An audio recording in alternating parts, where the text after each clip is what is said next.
Hi friends, my name is Shiva from SMT. So friends, మీ అందరికీ తెలుసు, ఎవరైతే మన ఓల్డ్ స్టూడెంట్లు ఉన్నారో వాళ్ళందరికీ హార్డ్వేర్ గ్రూప్ అయితే పెట్టడం జరిగింది. అందరినీ కలిపి ఒకే గ్రూప్లో యాడ్ చేయడం జరిగింది. దానిలో రోజు కూడా మనం సపోర్ట్ ఇవ్వడం జరుగుతుంది. ఏదైతే సపోర్ట్ ఇస్తున్నామో ఆ రీల్స్ కూడా మేము ఇక్కడ అప్లోడ్ చేయడం జరుగుతుంది.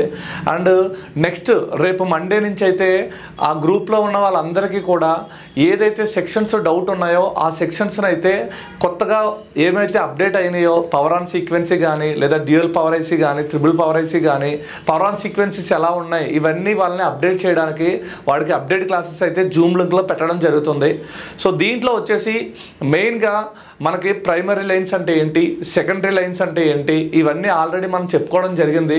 బట్ ఎంత చెప్పినా సరే మళ్ళీ ఒకసారి రిపీట్ చేద్దామని ప్రైమరీ లైన్స్ గురించి, సెకండరీ లైన్స్ గురించి, అండ్ ఫుల్ షాట్ అంటే ఏంటి, హాఫ్ షాట్ అంటే ఏంటి, నెక్స్ట్ అదేవిధంగా మనకి పవర్ ఐసీ బక్ సప్లైస్ని ఎలా రిలీజ్ చేస్తుంది, లేదంటే రెగ్యులేటర్స్, పవర్ రెగ్యులేటర్స్ మనకి ఎల్డిఓ లైన్స్ ఎలా రిలీజ్ చేస్తుంది, ఒకవేళ ఇవన్నిటిని ఎలా చెక్ చేయాలి, చాలామంది కన్ఫ్యూజ్ అవుతున్నారు. అండ్ బక్ వోల్టేజ్ ఎలా చెక్ చేయాలి సార్, ఎల్డిఓ వోల్టేజ్ ఎలా చెక్ చేయాలి, ఒకవేళ ఇవన్నీ వోల్టేజ్ చెక్ చేయకుండా షార్ట్కట్లో మనం పవర్ ఆన్ సీక్వెన్సీలో మనం ఎలా చెక్ చేసుకోవచ్చు, పవర్ ఆన్ రీసెట్ కానీ, పిఎస్ హోల్డ్ కానీ, మన బేస్ బ్యాండ్ క్లాక్ కానీ, లేదంటే క్రిస్టల్ కానీ, ఇవన్నీ ఎలా చెక్ చేయాలి, వీటి గురించి అయితే మీకు క్లియర్గా ఎక్స్ప్లెయిన్ చేయడానికి అప్డేట్ క్లాసెస్ అయితే పెట్టడం జరుగుతుంది.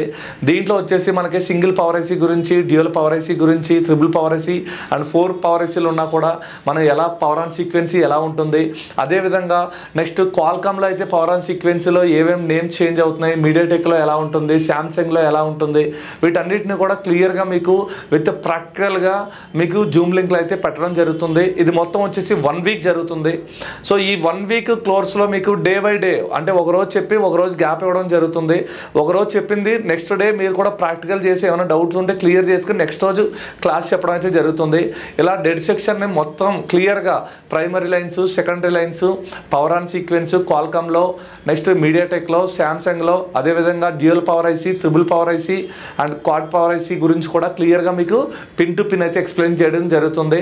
సో ఎవరైతే మా హార్డ్వేర్ గ్రూప్లో ఓల్డ్ స్టూడెంట్స్ ఉన్నారో వాళ్ళందరికీ కూడా ఈ లింక్ అయితే వెళ్ళడం జరుగుతుంది. ఎవరైనా ఒకవేళ హార్డ్వేర్ గ్రూప్లో లేకపోతే మీరు జాయిన్ అవ్వండి. మండే నుంచి ఇదైతే స్టార్ట్ అయితే జరుగుతుంది. Thank you very much.